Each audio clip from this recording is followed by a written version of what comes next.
সুপ্রিয় দর্শক, আসসালামু আলাইকুম। আপনাদের সবাইকে স্বাগত জানাচ্ছি। এখনকার আলোচনা আপনাদের সঙ্গে আছি আমি সিরাজুল ইসলাম। দর্শক, আজ পবিত্র শুক্রবার, জুমার দিন। আপনাদের সবাইকে জুম্মা মুবারক। দর্শক, গত 24 ঘন্টার ভেতরে অনেক পরিবর্তন ঘটে গেল। মার্কিন প্রেসিডেন্ট ডোনাল্ড ট্রাম্প হুমকি দিয়েছেন ইরানের উপরে নজিরবিহীন হামলা হবে।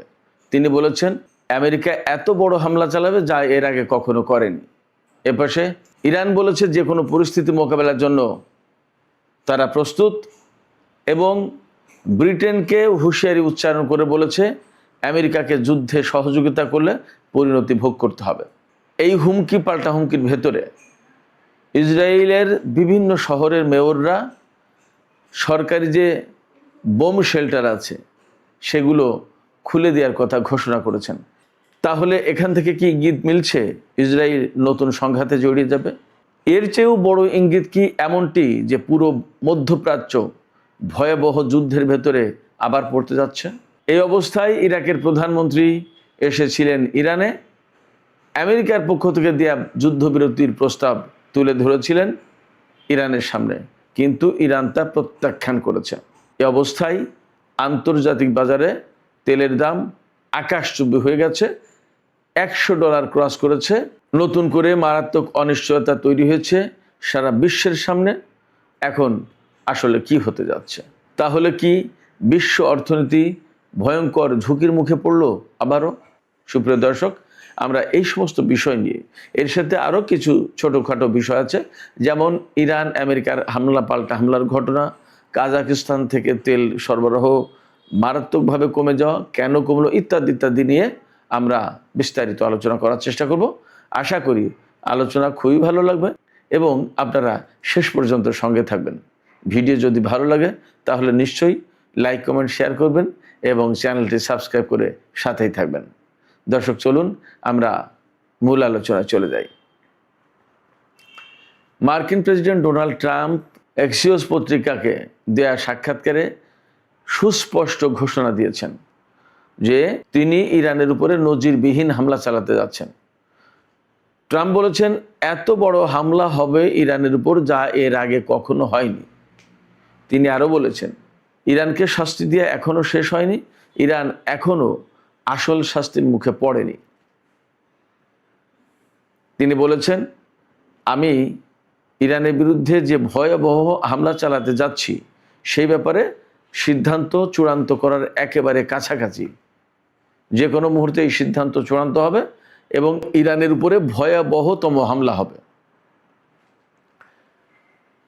প্রশ্ন হচ্ছে আমেরিকা এই রকমের ভয়াবহ হামলা চালানোর আর কি বাকি রেখেছে এবং কি দিয়ে তিনি হামলা চালাবেন? আমেরিকার হাতে সম্ভবত পরমাণু অস্ত্র ছাড়া আর নতুন এমন কোনো অস্ত্র নেই যা আমেরিকা ইরানের উপরে ব্যবহার করেনি। মার্কিন প্রেসিডেন্ট ডোনাল্ড ট্রাম্প কিন্তু অনেকদিন ধরেই এই ধরনের হুমকি দিয়ে আসছেন। পৃথিবীর মানচিত্র থেকে ইরানকে মুছে দেবেন, ইরানি সভ্যতা মুছে দেবেন, ইরানের সমস্ত অবকাঠামো ধ্বংস করে দেবেন। এরকমের অনেক অনেক হুমকি দিয়েছেন, কিন্তু কোনোটা বাস্তবায়ন করতে পারেননি।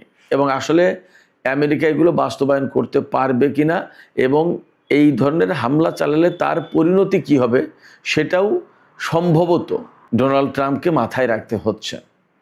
কারণ আমরা এরই মধ্যে বেশ কিছু বিষয় দেখেছি যে বিষয়গুলো বলে দিচ্ছে যে ইরান কমে ছাড়বে না। এখন তার আগে কথা হচ্ছে আমেরিকা আসলে এরকম হামলা আর চালাতে পারে কিনা। আজকেরই খবর, সিবিএস নিউজ, আমেরিকার সিবিএস টেলিভিশন, তারা বলেছে ইরানের বিরুদ্ধে আমেরিকা এত সব দামি দামি গুরুত্বপূর্ণ অস্ত্র ব্যবহার করে ফেলেছে যা প্রায় শেষ পর্যায়ে, কোনোটা শেষ হয়ে গেছে, কোনোটা শেষের পর্যায়ে। এই অবস্থায় ইরান যুদ্ধ কিন্তু শেষ হওয়ার কোনো লক্ষণ দেখা যাচ্ছে না। এমন পরিস্থিতিতে যদি চীন বা রাশিয়ার মতো শক্তির সাথে আমেরিকার যুদ্ধ শুরু হয়, সংঘাতের কোনো প্রশ্ন আসে, তাহলে আমেরিকা ওই দুই শক্তিকে কি দিয়ে মোকাবেলা করবে? কি কি অস্ত্র খুব গুরুত্বপূর্ণ অস্ত্র শেষ হয়ে যাওয়ার কাছাকাছি বা খুব নাজুক অবস্থায়? দেখুন, থার্ড পেট্রিয়ট সিস্টেম, তারপরে আর্মি ট্যাকটিক্যাল মিসাইল যেটা, এরপরে SM-3, SM-6, এরকমের গুরুত্বপূর্ণ সব অস্ত্র, সামরিক সরঞ্জাম এগুলো ধ্বংস হওয়ার কাছাকাছি বা শেষ হয়ে যাচ্ছে। কেন শেষ হয়ে যাচ্ছে খেয়াল করুন, দুইটা কারণে শেষ হচ্ছে। একটা হচ্ছে ইরান এই পর্যন্ত হামলা চালিয়ে আমেরিকার সবচেয়ে গুরুত্বপূর্ণ সামরিক সরঞ্জাম বা প্রতিরক্ষা ব্যবস্থা যা আমেরিকার প্রাণ ভোমরা যা থার্ড এবং পেট্রিয়ট সিস্টেম বহু সংখ্যক ধ্বংস করেছে মধ্যপ্রাচ্যে।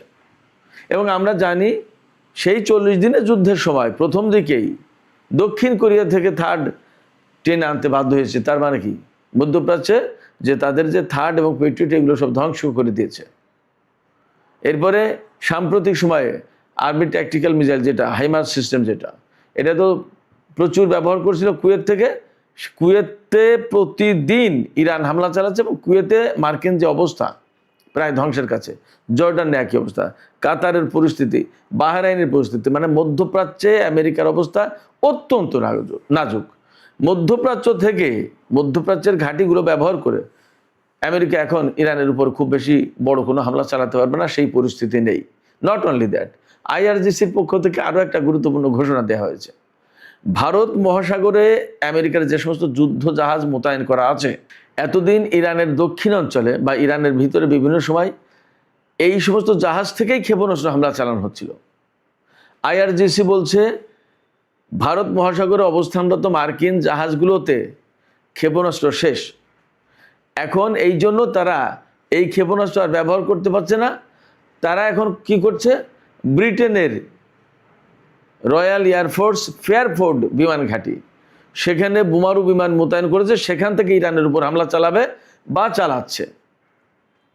পরিস্থিতি দেখেন কোথায় গেছে।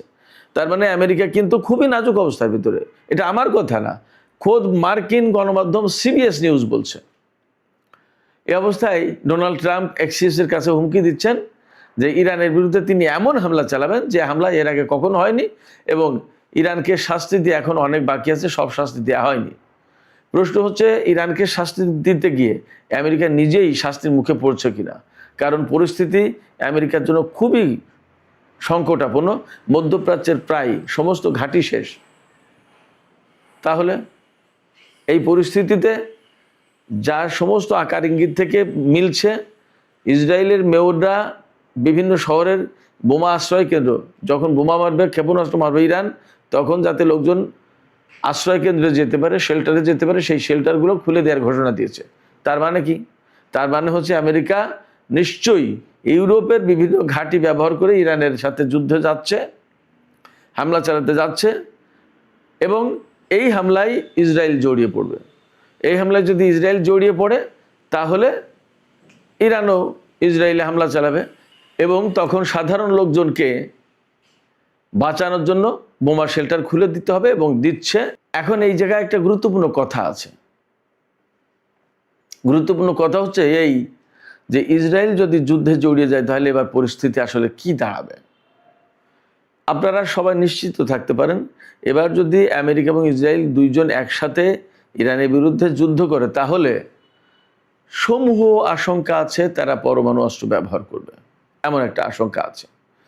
আর যদি পরমাণু অস্ত্র ব্যবহার না করে, তাহলে তারা মরণ কামড় দেওয়ার তো চেষ্টা করবে, কিন্তু ইরান ভয়াবহ রকমের পাল্টা ব্যবস্থা নেবে। সেক্ষেত্রে ইসরায়েল সবচেয়ে বিপদে পড়বে। ইরান কিন্তু আগেই ঘোষণা দিয়ে রেখেছে, ইসরায়েল যদি এই যুদ্ধে জড়ায় আর কখনোই ইরানের উপরে হামলা চালায়, তাহলে ইরান অন্তত 500 খাইবার শেখান হাইপারসনিক ক্ষেপণাস্ত্র ইসরায়েলের উপরে মারবে। এক একটা খাইবার শেখান হাইপারসনিক ক্ষেপণাস্ত্রে 1.5 টন ওয়ারহেড বহন করতে পারে। 500 ক্ষেপণাস্ত্র যদি ইসরায়েলের উপর আঘাত আনে, তাহলে কি পরিস্থিতি দাঁড়াবে আপনারা ভাবুন। এবার খাইবার শেখান ক্ষেপণাস্ত্র যেহেতু হাইপারসনিক, এই হাইপারসনিক ক্ষেপণাস্ত্র ঠেকানোর মতো অবস্থা আমেরিকা ইসরায়েল কারোরই নেই। তাহলে পরিস্থিতি কোথায় যাবে? ইসরায়েলের অস্তিত্ব এবার আসলেই সংকটের মুখে পড়বে। এছাড়া আমেরিকা যদি ইরানের উপর এই রকমের ভয়াবহতম হামলা চালাতে যায় বা চালায়, তাহলে ইরান কি বলছে, ব্রিটিশ ঘাঁটি, বুলগেরিয়ার ঘাঁটি বা ইউরোপের কোনো কোনো দেশের ঘাঁটি ব্যবহার করবে। ইরান সরাসরি বুলগেরিয়া এবং ব্রিটেনকে, লন্ডন সরকারকে পরিষ্কার করে হুঁশিয়ারি উচ্চারণ করেছে, সুস্পষ্টভাবে বলে দিয়েছে যে তোমাদের ঘাঁটি ব্যবহার করে যদি ইরানের বিরুদ্ধে আমেরিকা হামলা চালায় তাহলে তোমাদের বিরুদ্ধে ব্যবস্থা নেওয়া হবে। ইরান পরিষ্কার করে বলেছে যে দেশ থেকে ইরানের উপরে হামলা চালাবে আমেরিকা, সেই দেশের বিরুদ্ধে ব্যবস্থা নেওয়া হবে, ধরে নেওয়া হবে ওই দেশ আমেরিকাকে যুদ্ধে সহযোগিতা করছে এবং ওই দেশ আমেরিকার পার্টনার, তার উপরে হামলা চালানো হবে। ব্রিটেন যদি এই কাজ করে তাহলে ইরান কি দিয়ে হামলা চালাবে? আমি গতকালকের ভিডিওতেও সম্ভবত বলেছি যে ইরান খুব অল্প 2-4 দিনের ভেতরেই 5,500 কিলোমিটার পাল্লার ক্ষেপণাস্ত্র পরীক্ষা করেছে। এবং আমি বুঝতে পারছি, আমি আগেই বলেছি এই কারণে যে এই ক্ষেপণাস্ত্র ব্যবহার করার প্রয়োজন হবে ব্রিটেনের বিরুদ্ধে। ব্রিটেনের যে নতুন সরকার, নতুন প্রধানমন্ত্রী, তিনি সম্ভবত ডোনাল্ড ট্রাম্পকে হেল্প করবেন। ডোনাল্ড ট্রাম্পকে যদি তিনি হেল্প করেন তাহলে অবধারিতভাবে ব্রিটেনের বিরুদ্ধে ইরানকে যুদ্ধে জড়িয়ে যেতে হবে। যদি তাই হয় তাহলে দূরপাল্লার ক্ষেপণাস্ত্রের প্রয়োজন আছে, সেই ব্যবস্থাই হয়তো ইরান করে ফেলল। এবং শুধু তাই না, দিয়াগো গার্সিয়া ঘাঁটি থেকে হামলা চালাতে পারে। ব্রিটিশ ঘাঁটি, এটা ব্রিটিশের অধীনে, বাট সেখানে আমেরিকার ব্যাপক উপস্থিতি। এই ঘাঁটি যদি ব্যবহার করে তাহলে ইরান সেখানে হামলা চালাবে, তখন তার দূরপাল্লার ক্ষেপণাস্ত্র প্রয়োজন হবে, সেটার ব্যবস্থা করলো। এছাড়া ইরানের হাতে হাইড্রোজেন বোমা এবং 14,000 কিলোমিটার পাল্লার ক্ষেপণাস্ত্র আছে, এই সমস্ত খবর কিন্তু আগেই বের হয়েছে। অতএব ইরান ভালোভাবেই প্রস্তুত আছে।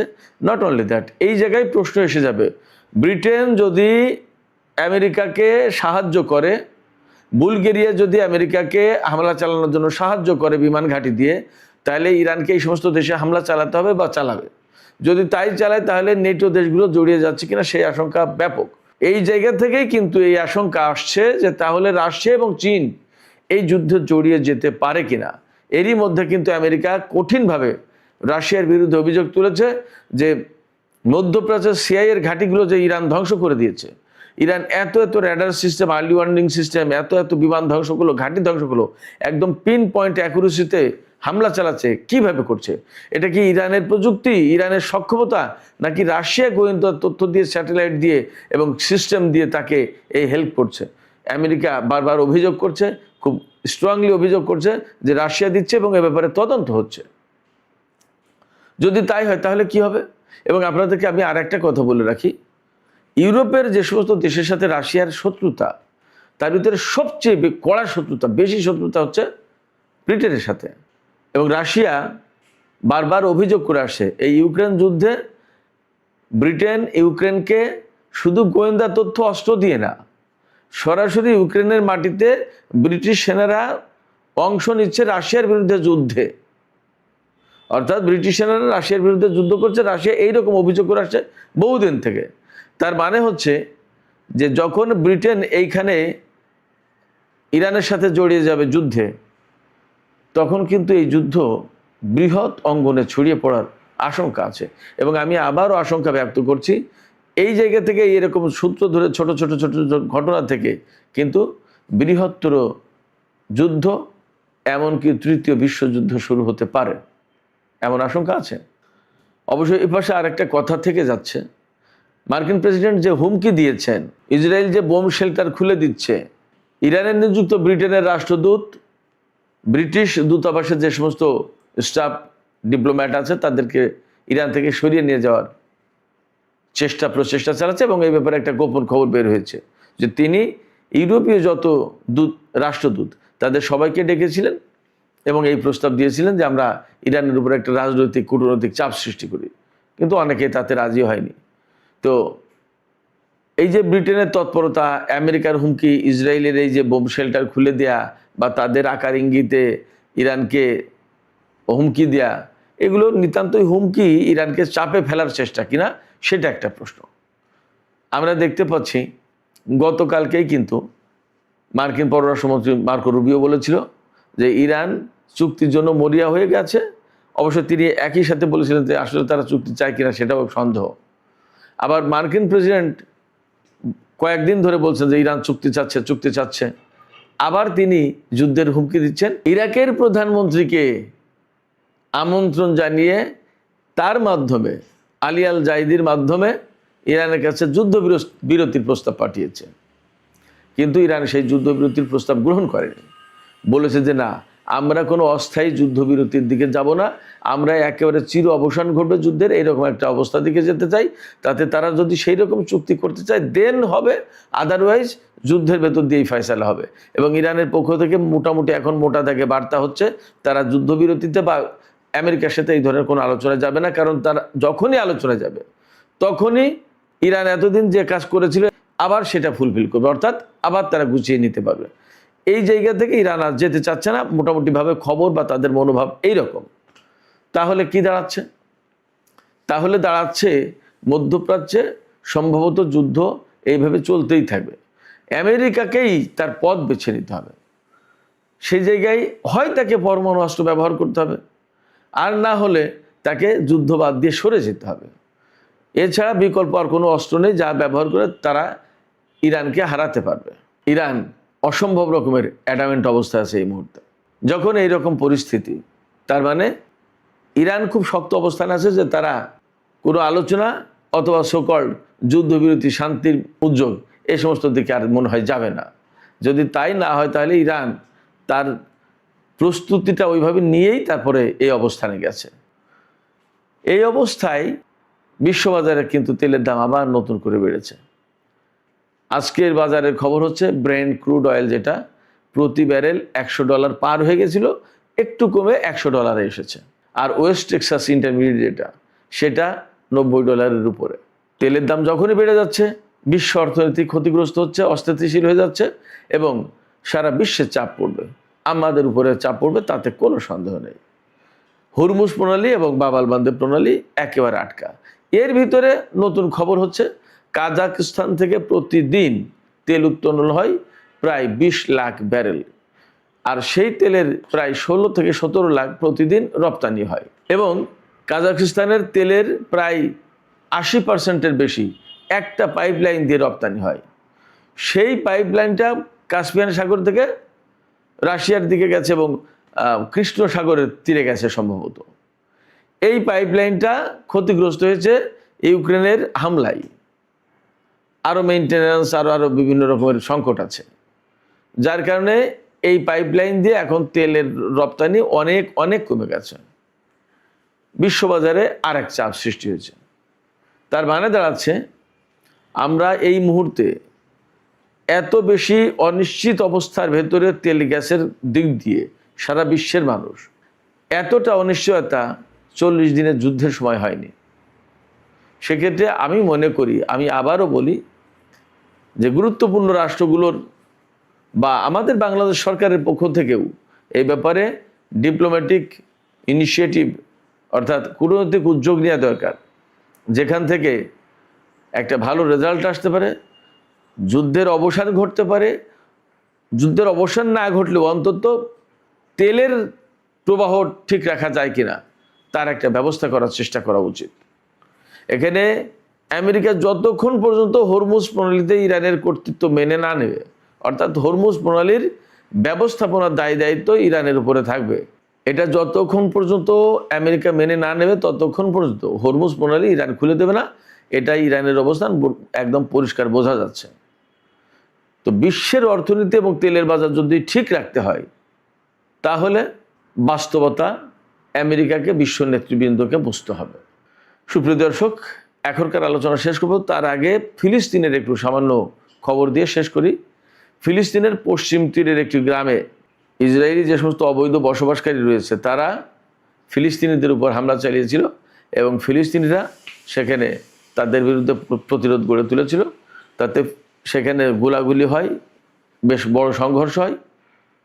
সেই জায়গায় এক ইসরায়েলি নিহত হয়েছে এবং 4 জন সম্ভবত বা 8 জন আহত হয়েছে। তাৎক্ষণিকভাবে ইসরায়েলি সেনারা ফিলিস্তিনিদের বিরুদ্ধে যুদ্ধ শুরু করে এবং গোলাগুলি করে 4 ফিলিস্তিনিকে হত্যা করেছে এবং আরও বেশ কিছু আহত। সেখানে প্রচুর সংখ্যক ইসরায়েলি সেনা মোতায়েন করা হয়েছে নতুন করে এবং ইসরায়েলের প্রধানমন্ত্রী থেকে শুরু করে অর্থমন্ত্রী, সব পর্যায়ের মন্ত্রী এই নিয়ে বিবৃতি, বক্তব্য, নানান রকমের কথাবার্তা বলছে। তার মানে আশঙ্কা করা হচ্ছে পশ্চিম তীরে আবার গাজার মতো একটা বড় অভিযান হয়তো ইসরায়েল চালাতে যাচ্ছে এমন আশঙ্কা জোরালো। দেখা যাক পরিস্থিতি কোথায় যায়। তো সুপ্রিয় দর্শক, এখনকার আলোচনা এখানে শেষ করতে চাইছি। আলোচনা শেষের আগে আপনাদের কাছে প্রশ্ন রাখি, আপনারা কি ভাবছেন? মার্কিন প্রেসিডেন্ট ডোনাল্ড ট্রাম্প ইরানের বিরুদ্ধে যে চরমতম হামলা চালানোর হুমকি দিয়েছে, তিনি কি আসলে এটা বাস্তবায়ন করতে পারবেন কিনা, এবং এইরকম হামলা হলে ইরান আসলে প্রতিরোধ গড়ে তুলতে পারবে কিনা, নাকি এই হুমকি শুধুই মাত্র হুমকি, ইরানকে যুদ্ধবিরতি চুক্তিতে বাধ্য করানোর চেষ্টা করা হচ্ছে? আসলে কি আপনাদের মতামত জানিয়ে কমেন্টে লিখতে পারেন। আর ভিডিও ভালো লাগলে আবারও বলি, লাইক কমেন্ট শেয়ার করবেন এবং চ্যানেলটি সাবস্ক্রাইব করে সাথেই থাকবেন। দর্শক, এখনকার আলোচনা এখানে শেষ করতে চাইছি। আপনারা সবাই অনেক অনেক ভালো থাকুন। আল্লাহ হাফেজ।